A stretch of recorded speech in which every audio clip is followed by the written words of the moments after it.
ॐ अज्ञानतिमिरान्धस्य ज्ञानाञ्जनशलाकया चक्षुरुन्मिलितं येन तस्मै श्रीगुरुवे नमः। श्रीचैतन्यमनोभीष्टं स्थापितं येन भूतले स्वयं रूपः कदा मह्यं ददाति स्वपदान्तिकम्। वन्देऽहं श्रीगुरोः श्रीयुतपदकमलं श्रीगुरून् वैष्णवांश्च श्रीरूपं साग्रजातं सहगण रघुनाथान्वितं तं सजीवम् साद्वैतं सावधूतं परिजनसहितं कृष्णचैतन्यदेवं श्रीराधा कृष्णपादान् सहगण ललिता श्रीविशाखान्वितांश्च हे कृष्ण करुणा सिंधु दीनबंधो जगतपते गोपेश गोपिका कांत राधा कांत नमोस्तुते तप्त कांचन गौरांगी राधे वृंदावनेश्वरी वृषभानुसुते देवी प्रणमामि हरिप्रिये नमो विष्णुपादाय कृष्णपृष्ठाय भूतले श्रीमते भक्तिवेदांत स्वामिनिति नामिने नमस्ते सारस्वते देवे गौरवाणी प्रचारिणे निर्विशेष शून्यवादी पाश्चात्य देशतारिणे जय श्री कृष्ण चैतन्य प्रभु नित्यानंद श्री अद्वैत गदाधर श्रीवासादि गौर भक्त वृंदा हरे कृष्णा कृष्णा कृष्णा हरे हरे हरे राम राम राम हरे हरे हरे कृष्णा। आज चर्चा करने का प्रयास करेंगे यूनिवर्स पार्ट 4। आज हमारा ये लास्ट पार्ट है यूनिवर्स का। तो आज हम लोग देखने वाले हैं, आज का हमारा टॉपिक है ट्रू लव। इस जगत में जिसको हम प्रेम बोलते हैं, जिसको हम प्यार बोलते हैं, वो वास्तव में प्यार नहीं है, काम।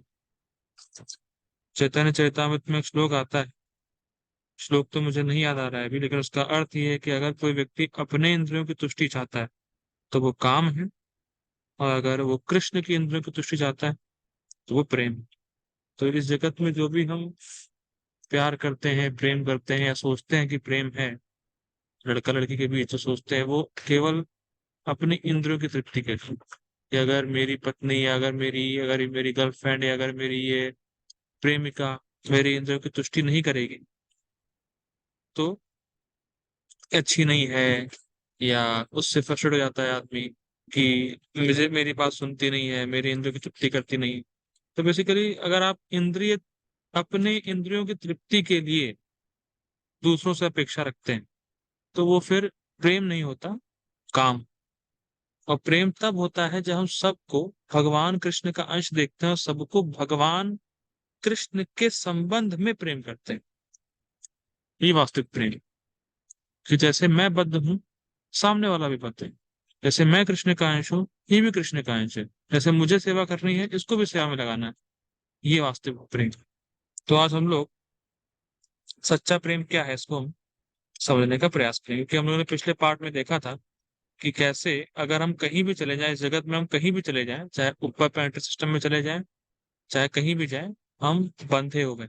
हम लोगों ने एग्जाम्पल दिया था सोने की चेन, यानी कि सोने की जंजीर और लोहे की जंजीर, और है जंजीर ही। ठीक है। तो सच्चा प्रेम क्या है, देखिए बहुत सुंदर है कि जो जीव आत्मा है उसका जो एक भौतिक अस्तित्व है, जैसे जीव आत्मा जो इस संसार में रह रहा है वो केवल एक स्वप्नवत मात्र है, सपने जैसा है।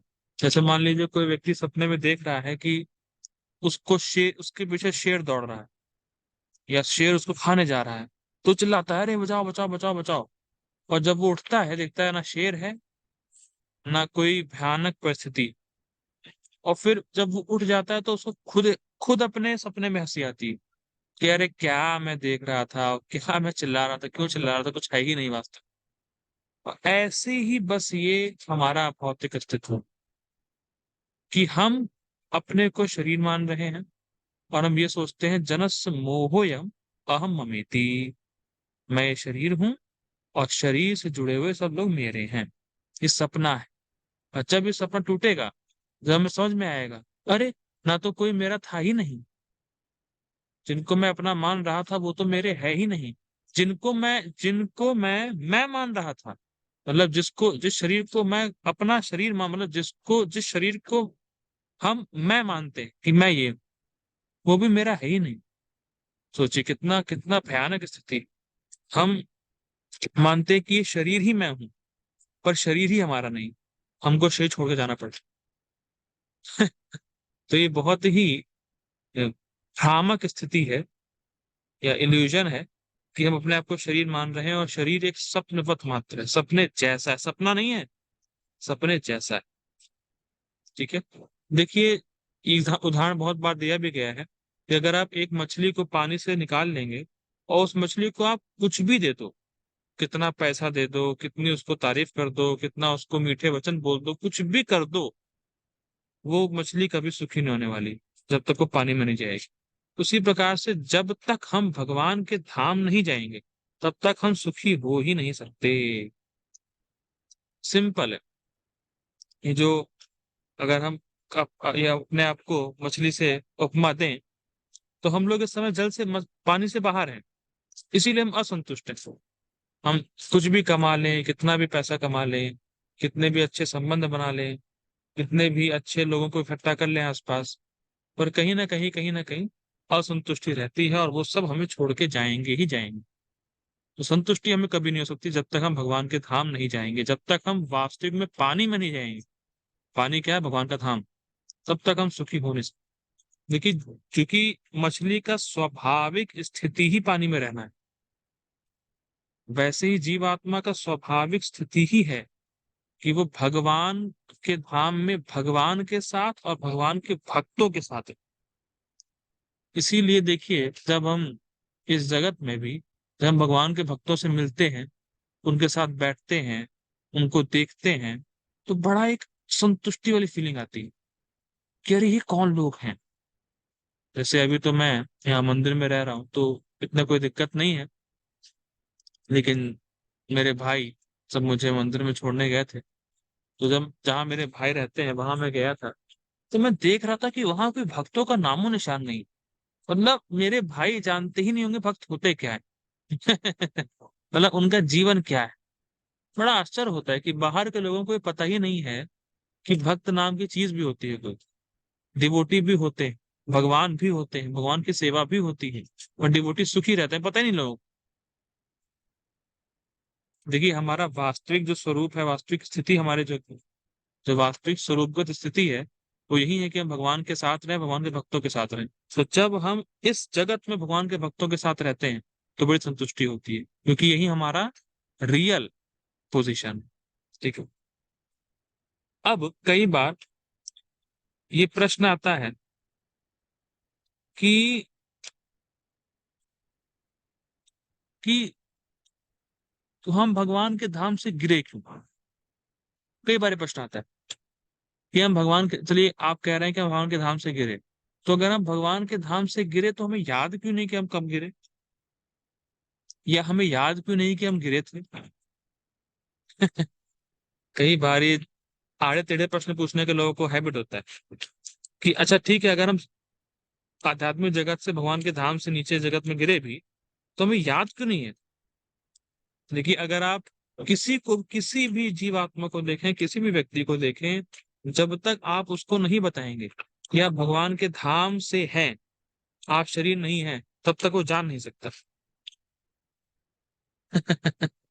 अगर हमें भक्त ना बताते कि हम शरीर नहीं हैं और हम भगवान के धाम में ओरिजिनली थे, हम जीवात्मा है, भगवान के अंश हैं, जब तक हमें कोई भक्त बताता नहीं, हम कभी जान ही नहीं पाते। तो यही प्रश्न बनता है कि जब हम भगवान के धाम से गिरे, तो हमें याद क्यों नहीं रहता फिर वो? तो इसका देखिए बहुत सिंपल उत्तर है कि भगवान एक्स्ट्रा प्रिकॉशन लेते हैं कि हम एम्बेरस ना हो। कहने का मतलब क्या है? देखिए, जब कोई धनी व्यक्ति का बच्चा अपने माँ बाप से लड़ जाता है और घर से बाहर निकलता है, तो माँ बाप उसको उसकी गलती का एहसास नहीं कराते उस समय। वो कहते हैं ठीक है, आप तुम्हें जो करना है करो, वो निकल जाता है। कभी भी उसकी गलती को नहीं बताते, क्योंकि अगर हम उसकी गलती को पॉइंट आउट करते रहेंगे, तो जो ओरिजिनल लव है, यानी वो वापस जो आ सकता था, वो भी नहीं आएगा। फिर वो सोचेगा देखो, मेरे माँ बाप मुझ में कमियां ही निकालते हैं, मेरी कमी को ही पॉइंट आउट कर मेरी कमी को ही पॉइंट आउट करते हैं, मुझे समझते नहीं है। तो फिर वो और दूर हो जाएगा।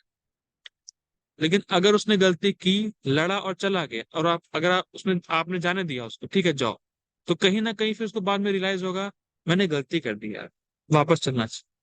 तो ओरिजिनल लव जो उसका है माँ बाप के प्रति, उसको रिवाइव करने का एक अच्छा मौका होता है, या रिवाइव हो जाता है।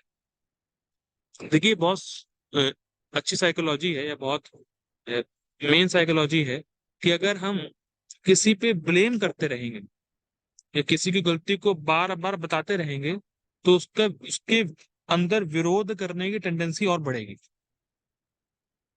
बहुत सुंदर बात है। इसीलिए किसी की गलती आपको दिखे, तो अगर आप टॉलरेट कर सकते हो टॉलरेट कर लीजिए, क्योंकि अगर आप टॉलरेट नहीं करेंगे, उसको बार बार गिनाएंगे उसकी गलती, तो उसके अंदर आपके प्रति विरोध की भावना और बढ़ेगी, कम नहीं होगी, विरोध की भावना बढ़ जाएगी। तो ये बहुत सुंदर बात है। इसीलिए भगवान हमें याद नहीं दिलाते कि हम भगवान के धाम से गिरे थे।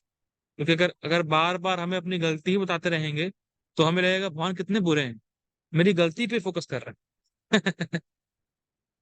तो ये एक अच्छा पॉइंट है। इसीलिए जो हमारे पूर्ववर्ती आचार्य हुए, उन्होंने बताया है कि जीवात्मा की इस संसार में कंडीशन ऐसी है कि जैसी एक व्यक्ति बहुत समुद्र के विशाल समुद्र के बीच में तैर रहा हो, और जब वो हेल्प के लिए बुलाएगा, और अगर कोई हेल्प के लिए आएगा, तो वो ये नहीं सोचेगा कि ये कौन मुझे बचाने आया है, इसका मैं हाथ पकड़ूं नहीं पकड़ूं, पता नहीं ये कौन है, मुझे बचाने ही आया है कि नहीं, क्या इंटेंशन है, ये सब नहीं सोचेंगे। तुरंत पकड़ लेंगे उसका हाथ, भैया पहले निकालो तुम यहाँ से। तब हम ये भी नहीं सोचेंगे कि मैं यहाँ क्यों गिरा, किस कारण से गिरा, क्यों कैसे मैं गिर सकता हूँ, मैं तो अच्छा हूँ, ये मतलब और कोई ख्याल नहीं आएगा उसके मन में। केवल एक ही ख्याल आएगा, अरे भैया मेरी जान खतरे में है, मैं डूबने वाला हूँ, ये मेरे पास एक हेल्पिंग हैंड आया, तुरंत पकड़ लो। तो वैसे ही हमें ये नहीं सोचना है कि हम कैसे गिरे, कब गिरे, क्यों गिरे, क्या हो गया था। अरे ये सब सोचने से अब क्या होगा। अब आपको एक हाथ मिल गया, अब आपको एक मार्ग मिल गया है कृष्ण की भक्ति का, तो उसको करो, निकलो ना। ज्यादा जैसे जैसे एक पोयम नहीं कहेंगे इसको, माफ कीजिएगा, एक स्टेटमेंट है, too much analysis leads to paralysis. अगर हम बहुत एनालिसिस करेंगे, तो हमें पैरालिसिस हो जाएगा। ठीक है, तो ज्यादा नहीं सोचना है कि हम क्यों गिरे, कब गिरे, कैसे गिरे, क्या हुआ था, ये सब कुछ नहीं। अब क्या है, अब भक्ति करके निकलना है, ये मेन है। तो जीवात्मा का जो नेचर है वो यही है कि वो भगवान की प्रेम में सेवा में लगा है। ठीक है, और अगर वो भगवान की सेवा नहीं करेगा, तो यहाँ के लोगों की सेवा करेगा, तो यहाँ के लोगों की सेवा करेगा। देखिए बहुत बहुत एक गंभीर बात है, जब हम इस संसार के लोगों की सेवा करने लगते हैं, तो हम इतने यूज टू हो जाते हैं उनकी सेवा में, कि हमें लगता है कि ये व्यक्ति तो परमानेंट बना रहेगा। ये बहुत ही गंभीर पॉइंट। अगर जब हम किसी भी व्यक्ति की संसार में अगर हम सेवा करने लगते हैं, तो धीरे धीरे उससे आसक्ति बढ़ती है, सेवा से आसक्ति आती है, और फिर लगता है कि ये व्यक्ति मेरे साथ परमानेंट बना रहे और बना रहेगा, दो फीलिंग आती। लेकिन हम जानते हैं कि इस संसार में कोई भी परमानेंट नहीं है।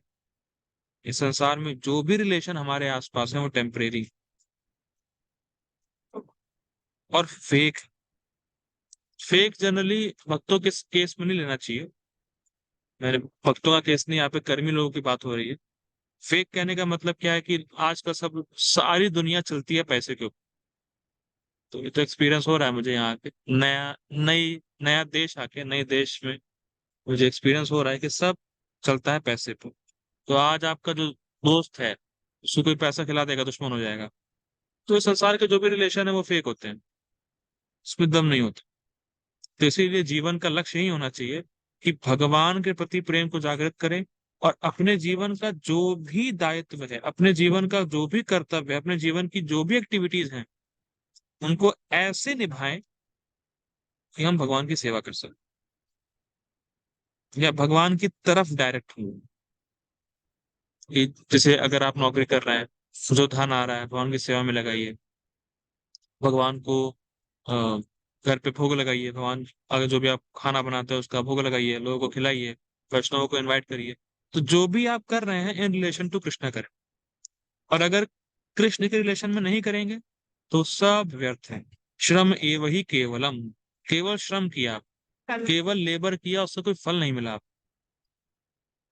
तो बहुत इंपॉर्टेंट पॉइंट। और जो कृष्ण प्रेम है, जो हमारा सच्चा प्रेम है, जो हमारा कृष्ण से प्रेम है, वो कहीं खोजने नहीं जाना है आप, या कहीं से लेना नहीं है। वो ऑटोमेटिकली हमारे हृदय में है, वो डोरमेंट है, छुपा हुआ है। जैसे प्रोपा जी एग्जाम्पल देते हैं कि जैसे जैसे हम बड़े होते हैं तो हमारा जो अट्रैक्शन है वो अपोजिट सेक्स के प्रति अपने आप निकलता है।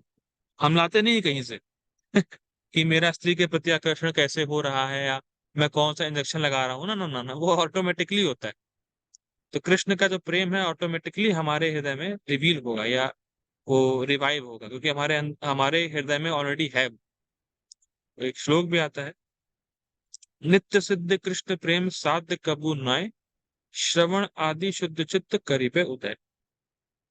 तो नित्य सिद्ध कृष्ण प्रेम, ये नित्य सिद्ध कृष्ण प्रेम है ही हमारे हृदय में।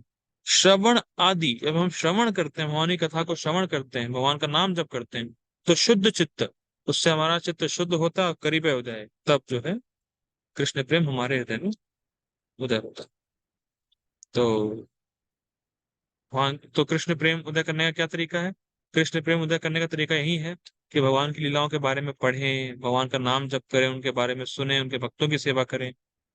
तब धीरे धीरे हमारा जो अ, चित्त है वो शुद्ध होगा, और कृष्ण प्रेम हम प्राप्त कर पाएंगे। क्योंकि देखिए ऐसा है, स्टार्टिंग में भक्तों की सेवा और मंदिर की सेवा करने में मुश्किल इसलिए आती है क्योंकि हमने हमेशा अनादिकाल से अपने इंद्रिय और मन की सेवा करी। तो हमारा मन है, वो कहता है कि तुम मेरी सेवा छोड़ के मंदिर की सेवा कैसे कर सकते हो। तो फिर वो ऐसा एक पल्स देता है, इम्पल्स, एक अर्ज देता है, धक्का देता है। तो उसको हमें टॉलरेट करना है, और धीरे धीरे हमें मंदिर की सेवा भी करनी है, भक्तों की सेवा भी करनी है, और साधना भी करनी है। जैसे अभी भक्ति केशव महाराज जो भी आए थे, जिनसे मैं मिला था, वो बहुत सुंदर बता रहे थे कि साधना प्लस सेवा, दैट इज कंप्लीट भक्ति। अगर आप केवल साधना कर रहे हैं, सेवा नहीं कर रहे हैं, तो अपूर्ण है, और सेवा ही कर रहे हैं, साधना नहीं कर रहे हैं, तो भी अपूर्ण है।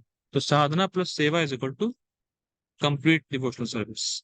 दोनों होना चाहिए, वो साइमल्टेनियसली चलना चाहिए। ठीक है। और कई बार लोग ये प्रश्न भी पूछते हैं कि अरे मैं तो इतना पापी हूँ, मैं तो इतना पतित हूँ, मैं तो कलयुग का जीव हूँ। देखिए ऐसा हो गया आजकल, आजकल के लोगों ने कलयुग को ब्रांड बना दिया है। जब उनको कुछ नहीं करना होता है या बहाना बनाना होता है, तो यही कहते हैं, मैं तो कलयुग का जीव हूँ, मुझसे क्या हो सकता है, कलयुग में कुछ थोड़ी हो सकता है, कलयुग में कहाँ कुछ पूजा पाठ हो सकती है, सब कलयुग का असर आ गया है, कलयुग कलयुग कलयुग। तो लोगों को नहीं करना होता तो कलयुग आगे करते हैं वो। तो कलयुग है तो भी कोई दिक्कत नहीं है। महाप्रभु कलयुग में ही आए, और उन्होंने हरिनाम दिया, और हरिनाम सबके लिए एक्सेसिबल है। भक्ति केशव महाराज बहुत सुंदर बता रहे थे कि कैसे आप बताएंगे कि कौन सी फिलॉसफी बहुत टॉप मोस्ट है। तो उसका एक ही तरीका बता रहे थे वो, कि सबसे टॉप मोस्ट फिलॉसफी वही होगी जो करने में बहुत इजी हो। तो जो महाप्रभु की फिलॉसफी है, चिंत भेदा भेद और हरिनाम लेना, मोस्टली हरिनाम लेना, हरिनाम जप, हरिनाम संकीर्तन, वो कहाँ कठिन है भाई। इस संसार में हर कोई व्यक्ति बोलता है, हर व्यक्ति के पास जिह्वा है। क्या दिक्कत है बोलो? हरे कृष्णा कृष्ण कृष्ण हरे हरे, हरे राम राम राम हरे हरे। क्या कठिनाई? तो दिक्कत हुआ, कोई पैसे ले लिया आपसे किसी ने, या कोई टैक्स लग गया? कुछ भी तो नहीं हो। और इसी हरि नाम से आप कृष्ण प्रेम प्राप्त करो, भगवान के धाम जाओ। तो भी बहुत देर नहीं हुई है, हरि नाम लें और भगवान का आश्रय लें। देखिए भगवान को सरेंडर होने का मतलब ही है कि भगवान के नाम का जप। देखिए सरेंडर देखिए सरेंडर का मतलब क्या होता है? मैं आपका शरणागत हूँ, मतलब जो आप कहेंगे वो मैं मानूंगा। सिंपल है। शरणागत का ही तो अर्थ होता है कि मैं आपको शरणागत हूँ, मतलब क्या, जो आप कहेंगे वो मैं करूंगा या मानूंगा। महाप्रभु ने क्या कहा? कृतार्थ हो ले आमे सुनाई ले हरि नाम। मैं कृतार्थ हो जाऊंगा अगर आपने मुझे हरि नाम सुनाए। तो महाप्रभु चाहते हैं कि सब हरि नाम लें। तो अगर आप हरि नाम ले रहे हैं तो आप शरणागत हुए कि नहीं हुए? सिंपल है, हुए। वही हमें करना है। ठीक है। अब क्या है, भगवत गीता में कृष्ण कहते हैं, ये हम लोग पढ़ चुके हैं इसको। देवी ही एषा गुणमयी मम माया दुरत्यया मामेवा ये प्रपद्यन्ते माया मेताम तरन्ति ते। देवी ही ऐसा गुणमयी मम माया दुरत्यया, ये जो माया है गुणमयी है, मतलब 3 गुणों से बनी है। और मामेवा ये प्रपद्यन्ते, और जो मेरी ही शरण लेगा उसको मैं माया से पार कर जाऊंगा। तो कहने का अर्थ है कि जो कृष्ण की शरण में जाएगा वो इस जगत को पार कर जाएगा, भगवान के धाम चला जाएगा। और भगवान के शरणागत होने का अर्थ हम लोगों ने क्या देखा अभी? उसके जिह्वा पर हरिनाम, हरिनाम, अब वो हरिनाम ले रहा है। ठीक है।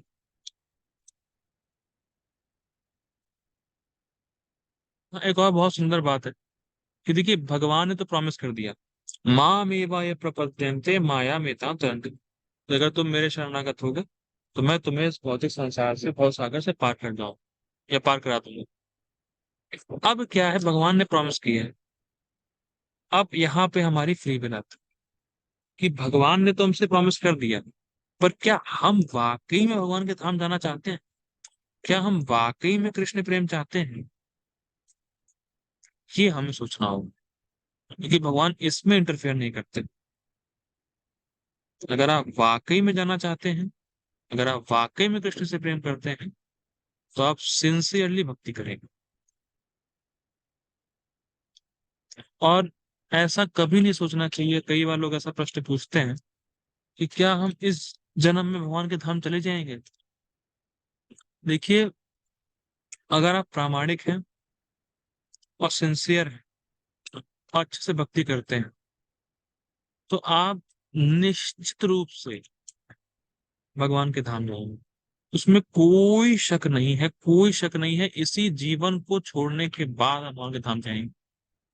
और प्रभुपाद जी ने तो बहुत सिंपल बोल दिया है, जो व्यक्ति 16 माला का जब 4 नियम का पालन करता है वो इस शरीर को छोड़ने के बाद भगवान के धाम जाएगा ही जाएगा। कोई दिक्कत ही नहीं। तो बस हमारे हमारी फ्री विल के ऊपर है। भगवान ने प्रॉमिस कर दिया है कि मेरे शरणागत भक्त को मैं भव सागर से पार करा दूंगा, अपने धाम में ले आऊंगा।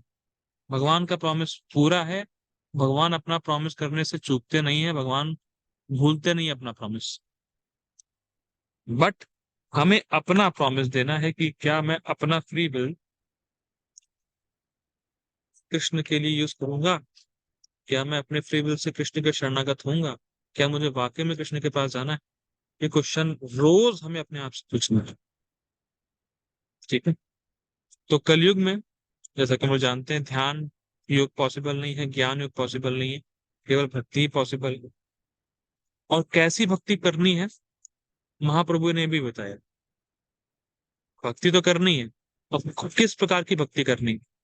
तो महाप्रभु ने अपने शिक्षाष्टक के श्लोक में बताया, ना धनम न जनम न सुंदरिम कविताम वा जगदीश काम ये मम जन्मनि जन्मनीश्वरे भवताद भक्त अहेतु की त्वयि। ना धनम, मुझे कोई धन नहीं चाहिए, ना जन्म, मुझे कोई जन्म, मुझे मतलब फॉलोअर्स नहीं चाहिए, ना सुंदरिम, कोई सुंदरी नहीं, कविताम, कोई ज्ञान कुछ नहीं, मतलब ज्ञान ऐसा जो मतलब लोगों को दिखाने के लिए। वह जगदीश काम है ये, मैं मुझे केवल जगदीश चाहिए, मतलब भगवान कृष्ण चाहिए। मम जन्मनि जन्मनीश्वरे भवताद भक्त रहे तो। और मम जन्मनि जन्मनीश्वरे, अगर मैं, देखिए महाप्रभु कह रहे हैं कि मुझे जन्म जन्मांतर तक आपकी भक्ति चाहिए और अहेतु की भक्ति चाहिए। तो आपको ये पूछेगा कि जन्म जन्म जन्मांतर मतलब क्या, मैं इस जन्म के बाद कृष्ण के पास नहीं जाऊंगा? तो महाप्रभु कह रहे हैं कि भगवान के धाम जाना ये प्राइमरी गोल नहीं है। भगवान कृष्ण की प्रेमा भक्ति प्राप्त हो जाए, भगवान श्री कृष्ण से प्रेम हो जाए, ये मेन पॉइंट, चाहे उसके लिए कितने ही जन्म लग जाए। हाँ देखिए, भगवान के धाम जाना is not a primary goal, वो हमारा प्राइमरी गोल नहीं कि भगवान के धाम जाना। भगवान का प्रेम प्राप्त करना है। और एक बार प्रेम प्राप्त हो गया तो वो ऑटोमेटिक भगवान के धाम ही जाएंगे हम लोग, तो उसमें वो तो सेकेंडरी प्रोडक्ट है। फर्स्ट प्रोडक्ट ये है कि मुझे भगवान का प्रेम प्राप्त करना है, भगवान के चरणों में मेरा प्रेम हो जाए, ये अभिलाषा करनी है। ठीक है। और ये लास्ट पॉइंट है, फिर हम लोग रुकेंगे, कि जितने भी पूर्ववर्ती आचार्य हुए, जितने भी बड़े बड़े भक्त हुए, जितने भी बड़े बड़े भक्त हैं, कई बार लोग बोलते हैं कि अब बड़े भक्त नहीं, अब शुद्ध भक्त नहीं रह गए। ऐसा नहीं है, शुद्ध भक्त हर समय रहते हैं। ठीक है। तो जो पूर्ववर्ती आचार्य पहले हुए, जो महान भक्त पहले हुए, जो महान शुद्ध भक्त पहले हुए, जो शुद्ध भक्त अभी हैं, उन्होंने अपने उदाहरण से दिखाया है कैसे हम शुद्धता का जीवन जी सकते हैं, भगवान के लिए जीवन जी सकते हैं, और कैसे हरे कृष्ण महामंत्र से हमारे हृदय के अनर्थ और भगवान का प्रेम हमें प्राप्त होता है। और केवल केवल इसी से, शिला भक्ति विनोद ठाकुर कहते हैं कि टॉप मोस्ट साधक जो है, यहाँ पे बहुत विषयों का डिस्ट्रैक्शन रहता है कनाडा में, मैं तो बाहर क्लास देता हूँ। तो थोड़ा सा डाइवर्ट हो जाता है, बहुत मुश्किल है क्लास देना यहाँ पे। ठीक है। तो हाँ, मैं ये कह रहा था कि भक्ति विनोद ठाकुर ने एक जगह कहा है कि टॉप मोस्ट साधक वो है जिसका ये पूरा विश्वास है कि केवल हरे कृष्ण महामंत्र से ही मुझे भगवान का प्रेम प्राप्त हो जाएगा और मैं भगवान के धाम चला जाऊंगा। वो टॉप मोस्ट साधक है। टॉप मोस्ट साधक वही कि जिसको पूरी श्रद्धा भगवान के नाम पर। जब जब प्रभुपाद जी भी अमेरिका गए थे, तो उन्होंने कहा मेरे अंदर कोई भक्ति नहीं है। प्रभुपाद जी बोल रहे थे मेरे अंदर कोई भक्ति नहीं है, मैं कुछ भी नहीं, बट मुझे भगवान के नाम पे पूरी श्रद्धा है। तो जिसको नाम पे बहुत विश्वास है, वो टॉप मोस्ट साधक है। तो ये हमें इसीलिए हरे कृष्ण महामंत्र करते रहना। जैसे जैसे हम हरे कृष्ण महामंत्र गंभीरता पूर्वक करेंगे, तो स्वाभाविक हमारा श्रद्धा नाम पे होगा, और केवल नाम लेने से ही हमारे सारे हृदय के अनर्थ, हमें कृष्ण प्रेम प्राप्त हो जाएगा, और अल्टीमेटली जहां से हम आए थे वहां हम वापस जा सकेंगे।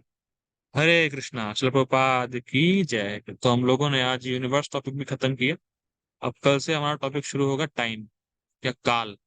ये बहुत इंटरेस्टिंग टॉपिक रहेगा, इसमें काफी साइंटिस्ट की थ्योरीज वगैरह हम लोग पढ़ेंगे, और जो वैदिक टाइम्स है उसको, वैदिक स्क्रिप्चर्स में जो काल बताया गया है, या जो टाइम फ्रेम बताया गया है, उसको भी समझने का प्रयास करेंगे। हरे कृष्णा। श्री प्रभुपाद की जय। हरि बोल।